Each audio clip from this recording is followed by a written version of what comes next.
Bonjour et bienvenue à French at Home.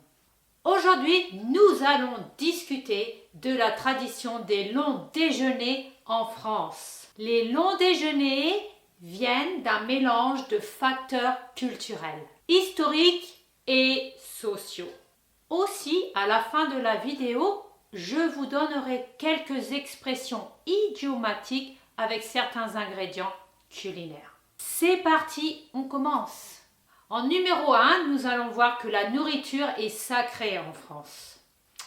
Et oui, on dit que la nourriture est sacrée.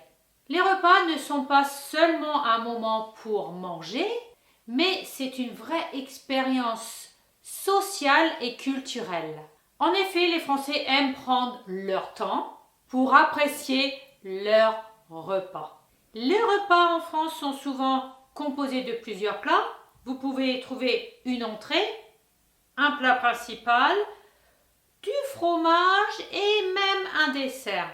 Numéro 2, je parlerai de l'équilibre entre la vie professionnelle et la vie personnelle.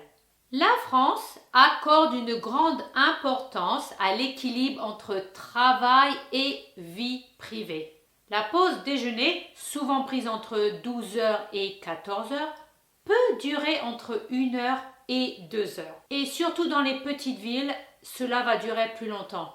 Bien que cela change dans les grandes métropoles, beaucoup de gens prennent encore le temps de s'éloigner du travail.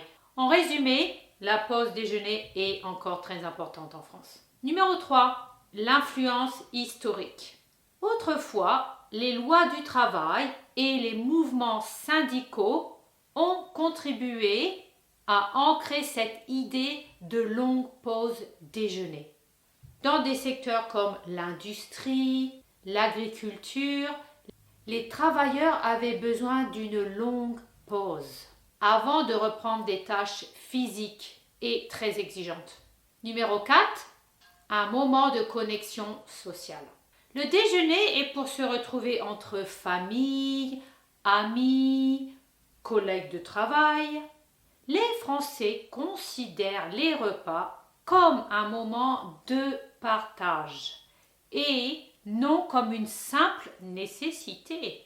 L'appréciation du déjeuner est encore très importante en France. Numéro 5, l'importance des cafés et des restaurants.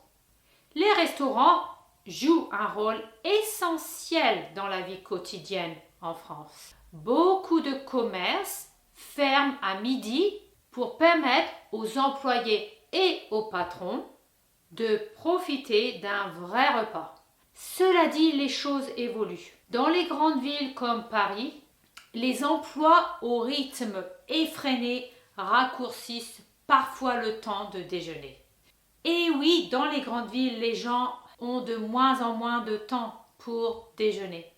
Mais dans l'ensemble, la tradition de prendre le temps d'apprécier la nourriture reste bien ancrée chez les Français. Laissez-moi un commentaire pour me dire si vous prenez une longue ou une courte pause déjeuner dans votre pays ou dans votre ville. Et maintenant, nous allons voir les expressions idiomatiques. Nous avons mettre son grain de sel. Mettre son grain de sel. Cela veut dire donner son avis sans qu'on l'ait demandé. Et nous avons raconté des salades. Raconter des salades. Cela veut dire raconter des mensonges ou bien exagérer. Et nous avons être haut comme 3 pommes. Être haut comme 3 pommes. Cela veut dire être petit. On dirait par exemple d'une personne, il est haut comme 3 pommes. Il est haut comme 3 pommes. Nous avons aussi c'est la cerise sur le gâteau. C'est la cerise sur le gâteau. Cela veut dire c'est la touche finale. Oh, c'est la cerise sur le gâteau. Donc cela peut être positif ou bien négatif. Et enfin, long comme un jour sans pain. Long comme un jour sans pain. Cela veut dire quelque chose qui est interminable.